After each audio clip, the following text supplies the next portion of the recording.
सवाल है, पॉलिटिकल सवाल हो जाए। खड़गे साहब का आरोप है कि सिंदूर युद्ध बहुत छोटा था और पहलगांव हमले की जानकारी प्रधानमंत्री मोदी को थी। उन्होंने कश्मीर का दौरा रद्द कर दिया, लेकिन जो है वहाँ खुफिया और सुरक्षा बलों को सूचित नहीं किया। ये कांग्रेस का आरोप है। ये मुझे जानकारी नहीं है, लेकिन जिस प्रकार की घटना पहलगांव में हुई, ये हम सब के लिए, देश के लिए एक बहुत दुखद और हृदय को व्यथित करने वाली घटना है। जिस प्रकार से आतंकवादियों ने लोगों की धार्मिक पहचान पूछकर जो हमले किए, उसी संकल्प को पूरा करने के लिए हमारी सेना ने माननीय प्रधानमंत्री जी के नेतृत्व में ऑपरेशन सिंदूर चलाया। और हम सब के लिए, देश के 140 करोड़ लोगों के लिए सौभाग्य की बात है कि हमारी सेना ने हमारी जनता के माननीय प्रधानमंत्री जी के संकल्पों को पूरा किया। सर, उसी पर ही वो कह रहे हैं, कांग्रेस आरोप लगा रही है कि सिंदूर बहुत छोटा युद्ध है। हमने प्रारंभ में कहा प्रधानमंत्री जी ने कि हमारी लड़ाई आतंकवाद और आतंकवादियों के खिलाफ, हमारी लड़ाई पाकिस्तान या पाकिस्तान की जनता से नहीं है।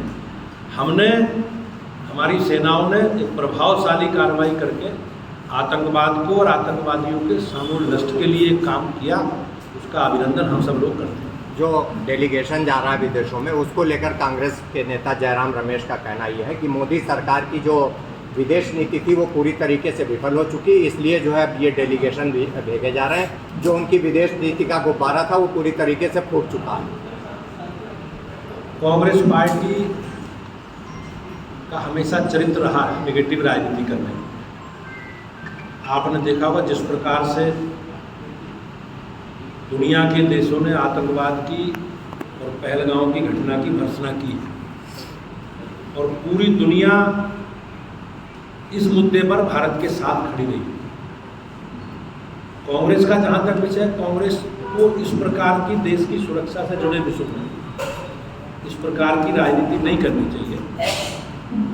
सर, डीएनए का बड़ा जो है इस समय चल रहा है कि कभी जो है भारतीय जनता पार्टी की तरफ से डीएनए के बारे में बताया जाता है, कभी समाजवादी पार्टी की तरफ ब्रजेश पाठक जी ने आज सर हम लोगों ने समाजवादी पार्टी के राजनीतिक डीएनए की चर्चा की।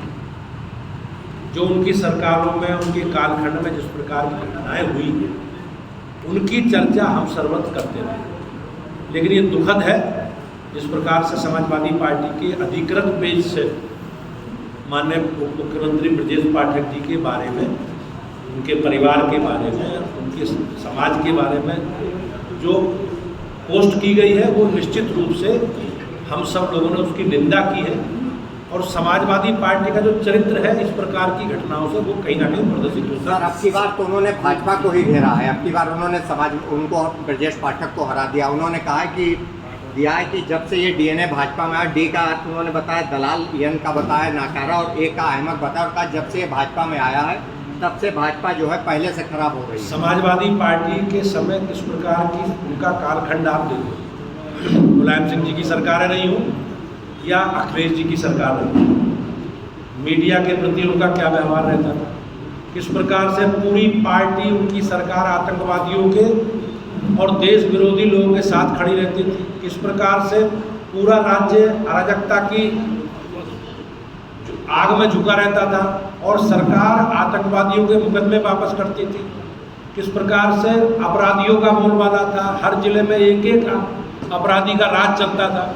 लेकिन आज अगर आप देखेंगे तो उत्तर प्रदेश, चाहे कानून व्यवस्था के मामले में हो, चाहे अपराध के मामले में हो, हमने बहुत अच्छा काम किया। आज अपराध न्यूनतम स्तर पर है और पूरे प्रदेश भर में एक जिस प्रकार का आतंक का वातावरण उनकी सरकारों में होता था, आज हम लोग अमन शांति के साथ अपना जीवन व्यतीत कर रहे हैं।